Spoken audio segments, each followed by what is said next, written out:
We are getting closer and closer to Saturday. The hair on my arms are starting to stand up. Not many people outside the Joe Kraft Center are giving the Catch much of a chance versus Tennessee Saturday in Knoxville.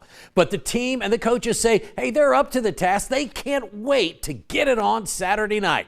Tennessee has scored 30 or more points in 10 state games. So why the confidence? Well, here's why. The Kentucky defense has allowed 24 or fewer points in 11 straight games. That's the longest active streak in all of the FBS. The players and coaches can't wait for the opportunity that faces them Saturday.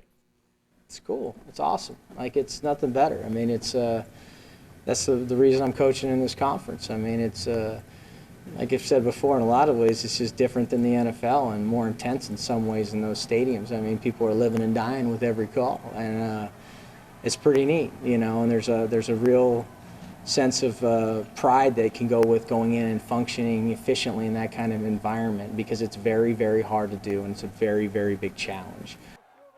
I cannot wait. Well, it was EKU Basketball Media Day this afternoon. Head coach A.W. Hamilton is excited for the upcoming season, having brought in the highest rated class ever to Richmond. For more on the Colonels, here's Chris Bolton.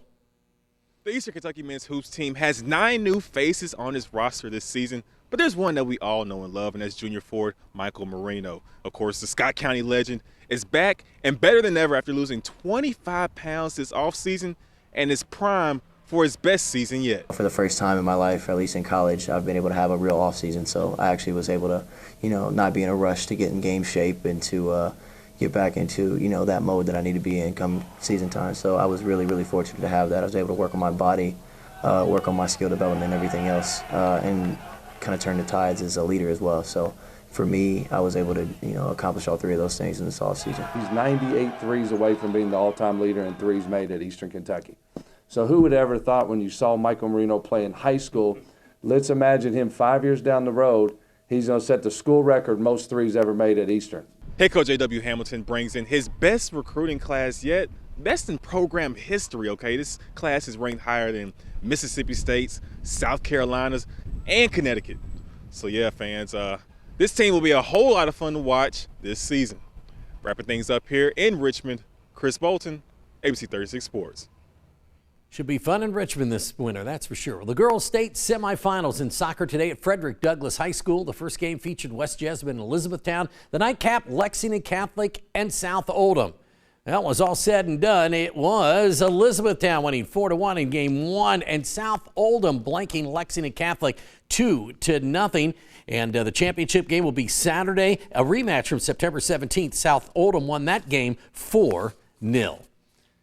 And finally, the feature race today at Keeneland, the $110,000 Benson Purse, a mile and an eighth on the turf for 3-year-olds and up. Here's Kurt Becker with the fun stretch call. Verstappen. Al's Rocket is 4th, being asked for more, just over a quarter mile to go. Has to go to the center of the course and is still 5 from the lead. Turning for home, Verstappen comes after Brazilianaire. Al's Rocket has clear running down the center of the course. No slow-mo, is 4th back toward the rail. Brazilianaire, narrow lead. No slow-mo toward the inside. Verstappen is there. Brazilianaire opens back up. Al's Rocket is going to 2nd. Late run kitten mischief. Brazilianaire wins it. Brazilianaire for Francisco. Great finish there. Brazilianaire wins it with Francisco Arietta up. Return 17-26, 6:44, 4:20. Al's Rocket 2nd. Kitten Mischief 3rd. Time for the mile and eighth, 1:53 and 2. And that's it for sports this Thursday morning. Have a great rest of your day.